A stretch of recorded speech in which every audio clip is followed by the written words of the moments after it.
Magandang araw po sa inyo mga ka-high ace. So ito si Boss King Mechanics.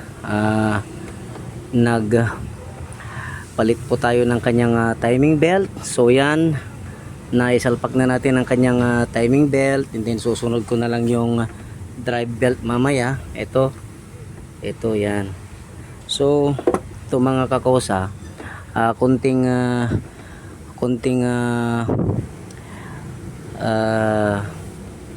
kunting paliwanag lang sa mga baguhan nating mga mekaniko, lalo na yung mga nag-aaral sa TESDA. Yung ituturo natin yung pinaka basic kung paano natin malalaman ang isang sasakyan o isang bihikulo kung ano ang kanyang sariling firing order.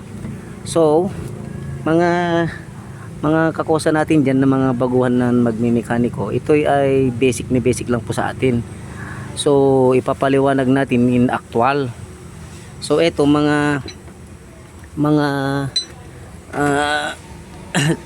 mechanics, yung mga tropa natin yan. So step tayo kung paano malalaman ng kanyang firing order. Ang gagamitin natin na technique sa pamamagitan ng kanyang pagbasa ng kamloops.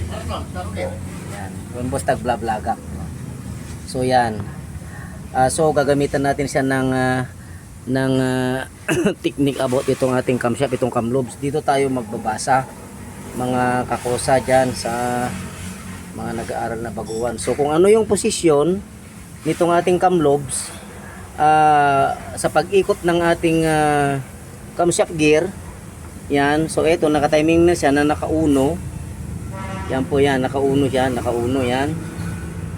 Nakauno. Hahatiin natin ito ng 4. Hahatiin natin ito ng 4. So ito, ilalagay natin ito, ang ikot nito turn right, ilalagay natin itong alas 12 na to doon sa may alas 3. Papunta doon.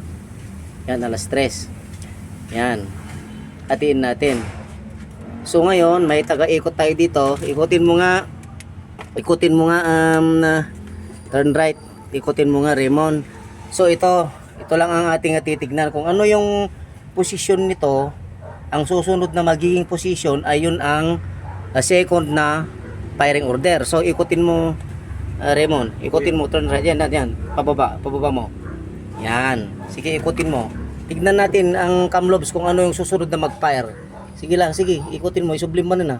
Pangatong man, sa mo ikot yan. Sige, pababa. Sige. Yan. Yan, bumababa na. Titingnan natin kung sino ang susunod na mag-fire. Tignan natin kung nasa alas 3 yung ating timing. Kanina nasa alas 12. Ngayon nasa alas 3. So naka alas 3 na siya. Ano ang susunod na nag-fire? So ito, yun, number 3. Ganito din ang position kanina ng ating number 1. So ito ang sumunod na nag-fire. So 1, 3. Okay, ikot ulit. Itong alas 3 gagawin natin alas 6. Lalagay natin dito. Hinati natin sa 4. Yan. Ano ang susunod kayang mag-fire? Mga katropa natin dyan, yung mga nag-aaral pa. Yan. Sipot kung ano ang susunod na mag-fire. 1 at 3 kanina. Tignan mo kung nakapunta na ng alas 6. Sige pa Subransan. Sublim. Balik natin. Uray, tagblablog. Balik mo ng konti. Balik mo sa alas 6 na makapigsan.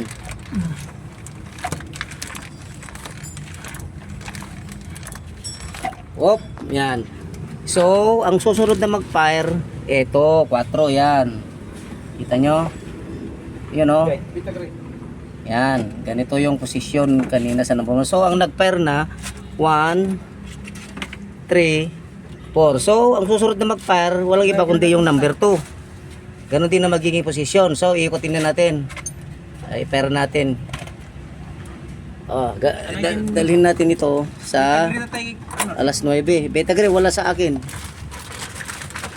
So So yun. Sige Raymond, ako na, hindi mo na kaya.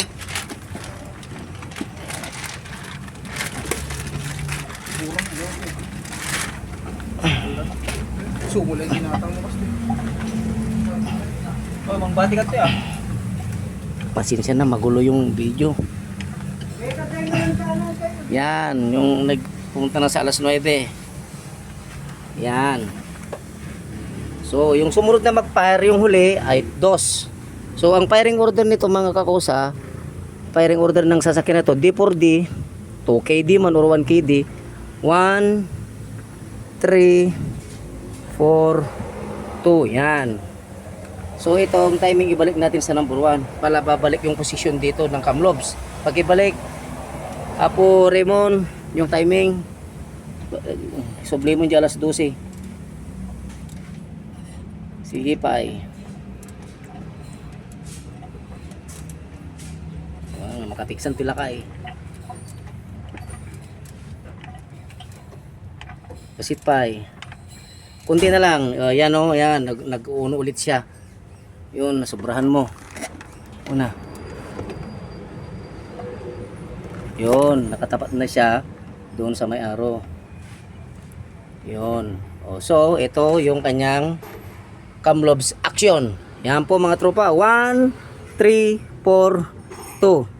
Camlobs action tayo magbasa. Ito yun natin. 1, 3, 4, 2. Yan, basic na basic po. Sa mga baguhan natin dyan ng mga kakosang mekaniko. Yan po, napakasimple po, napaka-basic. Boss King mechanic po to.